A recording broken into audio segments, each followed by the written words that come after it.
Tuomas, with 5 seconds left, you had the 5 second violation. Can you just take us through what happened there? Were you trying to get the ball to Desmond Bane as he was trying to flare into the corner? Just what was your insight on what happened? Yeah, Desmond was the first option on that. There was a small window for that. I think Jimmy Butler made a small defensive error. Looney was on top of it. Did a good job right there. There's a small window, but it's difficult because you can see Butler hesitating for a second there, and that was the window for to throw the pass. We didn't, and after this, they were in perfect position to take out the second options out of that. So, How did you guys get back into the game in the second half? I mean, I would like to say sheer will, but it's much more than that. Guys were really competing. We had a very good halftime talk with the guys where it's basically the basic idea was that we have more to give. We have more to give, and we got to do it, and it starts with everybody out there on the floor, and we gave them the lead. We felt like we gave them the lead, and then we worked ourselves back into the game, and unfortunately, it's been the story that we play a hell of a game and then are unable to close it.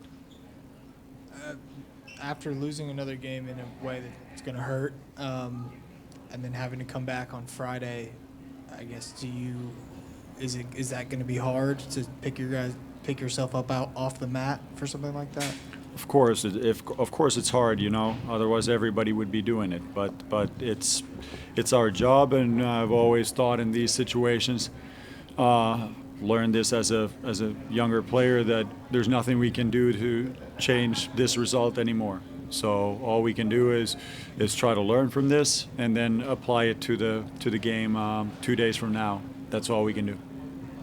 Coach, right here, a couple of interesting aspects to your defense in this game. One, you put Zach Edey guarding Jimmy Butler quite a bit. The other one, you just put Scottie Pippen Jr. on stuff, no switching, nothing like that. Can you take me through the reasoning behind those decisions, how you thought those went? Yeah. So the matchups in the starting unit, for example, with Jaren and Zach, we decided to cross-match for a couple of reasons there.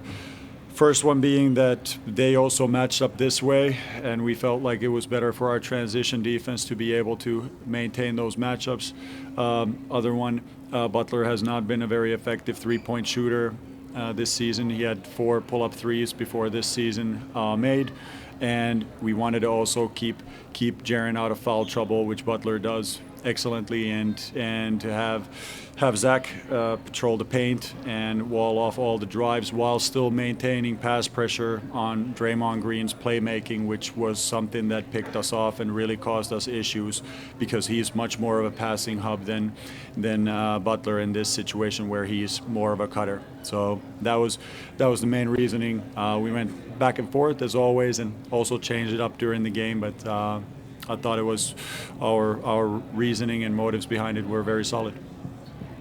What were the conversations like with Ja after he turned his ankle, and what was it like just seeing him trying to gut through it in the fourth quarter? No, there was no conversation. It was a monologue. He told me that he's good to go. And what was it like just seeing him trying to play through it in the fourth quarter? I mean, seeing him like in that situation was, to me, I'm of that generation that still remembers Isaiah Thomas hopping around on one ankle. It wasn't quite that, but hopefully it's not as severe. I have no information on that, but it was inspiring, and I think it also lifted the guys up to see that your leader, is putting it all on the line there. What did you make of the way Zach played overall in the game? I have to see the film, but generally, when I look at it, somehow he always ends up in the plus.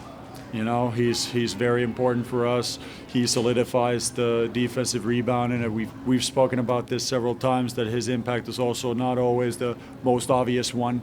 It's the opponent tends to offensive rebound much better when he's off the floor, and offensively we got ourselves a lot of extra shot opportunities through his 7 offensive rebounds today. And I think the situations where he still has room to grow, those are things that will come through age, recognizing or rather handling than recognizing double teams, for example, and quickness of the decision making, but he's on a really positive trajectory also on that. And how important was Desmond's shot making in the second half, especially with Ja, hurting? I mean, Dez's shot making is always important, and he's somebody I really like. I watched that situation, the last situation. We really wanted to get the ball in his hands, knowing that they're gonna try to pre-switch the matchups before the ball gets inbounded. But he's a very, very good offensive player, and when he starts making shots like that, we are very difficult to stop, and that was a big part why we made our run. When you lose a game where you might have had a chance to get a game-tying shot up, how much does that eat at you as a coach, or is that something that you just have to put away quickly? Yeah, it always eats. There are other things that eat you up more.